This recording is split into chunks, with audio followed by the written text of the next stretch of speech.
seriously. On the issue of the president speaking with Governor DeSantis, we saw them side by side a little over a year ago when they were together with the Surfside incident and so forth.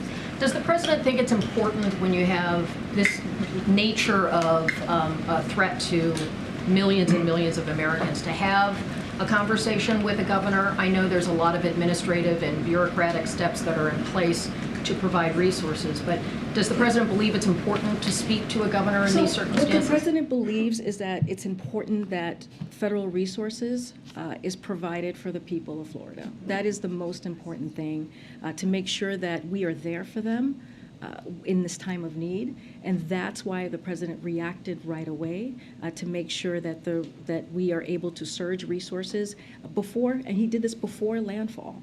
And so that is the most important thing. It's about the people of Florida. It's not about public officials, especially in this time.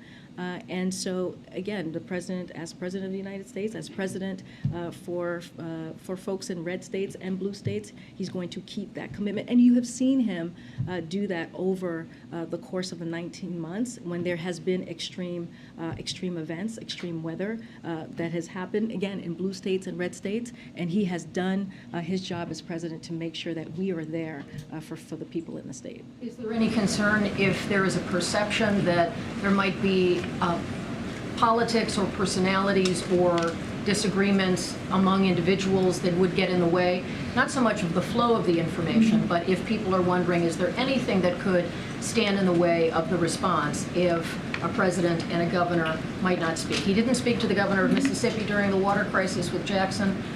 Thus far has not spoken to Governor DeSantis. And that's a perfect example, Kelly-O, when you mentioned the governor of Mississippi.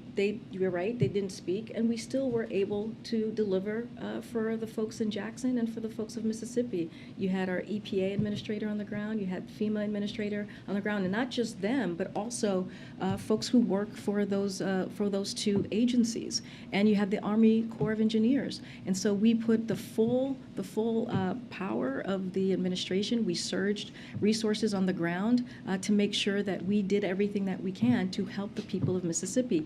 This is the same. There's no difference here. We're going to do the same in Florida as we've done in other states. As I mentioned, Administrator Griswold will be here tomorrow. She is in Miami as we speak, as I speak currently, and she'll be here and she will lay out what we as an administration is doing for Florida and other states like Alaska and any others that need our assistance at this time, and she'll lay that out and answer any questions that you all may have.